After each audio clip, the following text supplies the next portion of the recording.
Good morning, everybody. I am Jeannie Mae, and this is Mondays with Mae Bae. This morning, I wanted to talk about confidence and having confidence in Christ. So we all know the story of Adam and Eve, right? So I won't go too far into it. But for those of you that might not, long story short, Adam was created by God, and God said, hey, here's a beautiful garden. You have all the fruit you could want. Please don't eat from this one tree. That's the only rule, okay? An abundance of life, whatever you want, just don't eat from this tree. Adam said, okay, easy enough. Then God created Eve. And then Adam told Eve the rules. And Eve was gallivanting around the garden one day, came across a snake. The snake, as we know is Satan, questioned her a little bit to make sure that, she knew the rules. And obviously Adam had told her the rules. She was well aware of, hey, not allowed to eat from this tree. Okay, cool. Then Satan got in her head. And Satan said, God's withholding information from you. God is keeping this all to himself. You could be an all-knowing just like God. You could have all this wonderful life. He's trying to keep it from you. So she fell victim to her anxiety. See, what happens is a lot of the times when we're faced with a decision, we act on it impulsively because our anxiety rises up. We have this fear of failure, all this other stuff. We start questioning things. So then it gets in our head, and then we make a decision.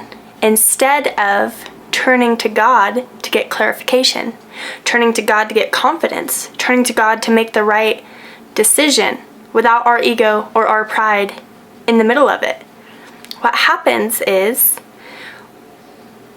we talk ourselves into doing things.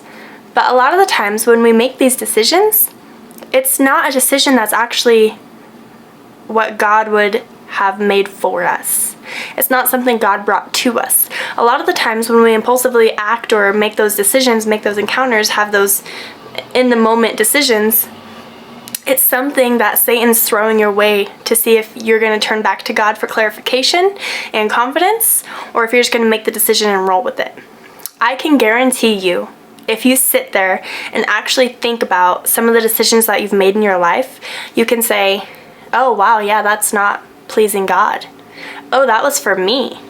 I know I can. And so I want to encourage you. Take rest. I know that sounds silly, right? In the busiest times, when you're trying to get things done, take rest. And I'm one of those people that's like, I can't rest. I got to get this done. Okay, but I mean it.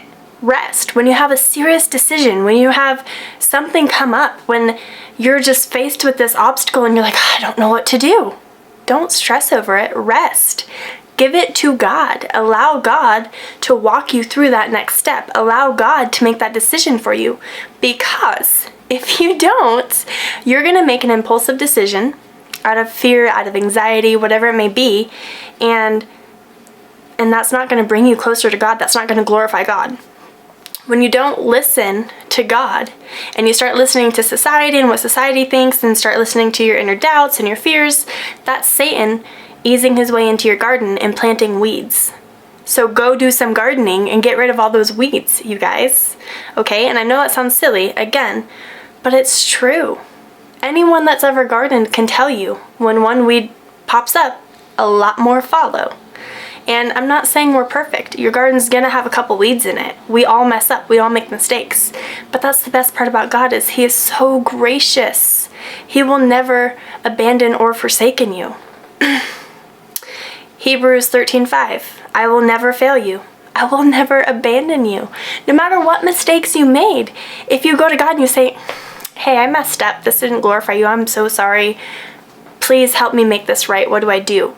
And go to Him for clarification, go to Him for justification, He will help you. But He's not going to come where He's not welcomed. So if you don't welcome Him into the problem, if you don't welcome Him into your life, He's not going to come.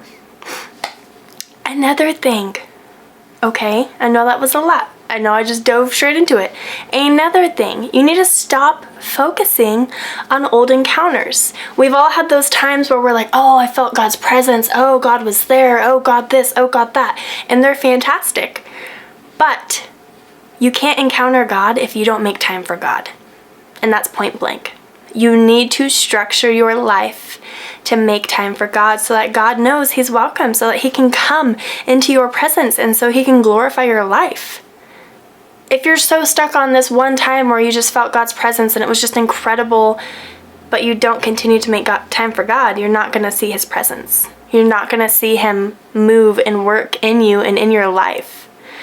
Whether it's half an hour, 20 minutes, 10 minutes, even in the middle of a busy day, you need to be able to find God. You need to take those distractions that you're faced with and make it a moment that you can encounter God. Okay? Whether, like I said, it's at work. Whether this happened to me. I have my devotional in the morning. I have an hour so I can just kind of like relax, have coffee, do my devotional, have some time with God. And my son woke up early and I was so mad. I was like, this is my God time, dude. Like, what are you doing? And I was just annoyed, right? And then it hit me and I was like, if I can't find God when I'm faced with life's distractions, then I'm never going to encounter God. So I handled my son and I said, hey, give me 10 minutes. Here's your breakfast. I'm going to go step outside, do my devotional. Please don't bother me. And he said, okay, Mom. Easy peasy. And I had a great devotional, had a great prayer time.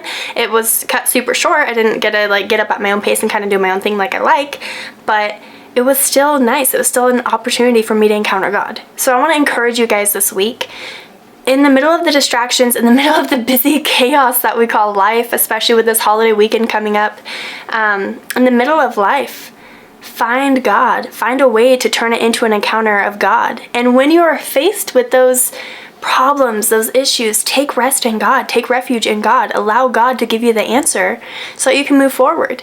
And that's in everything. That's in literally anything that you do, right? Not just big decisions, but anytime you're faced with anything. I just had a huge health issue go on and I'm still battling it.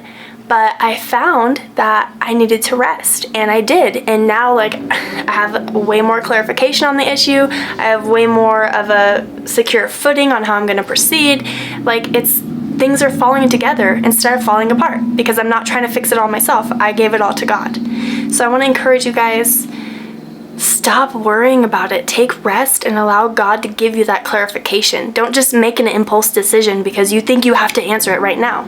Take your time. Give it to God. Find clarification. Come to that problem with confidence and resolve it. Turn those distractions into encounters and move forward. That's all I got for you. I hope you have a fantastic week. Like I said, I know it's a holiday weekend coming up, so be safe out there, you guys. And I love you guys. Thank you so much for the support. Thank you for being here. And I want you to make it your mission to make someone else's day better. See ya.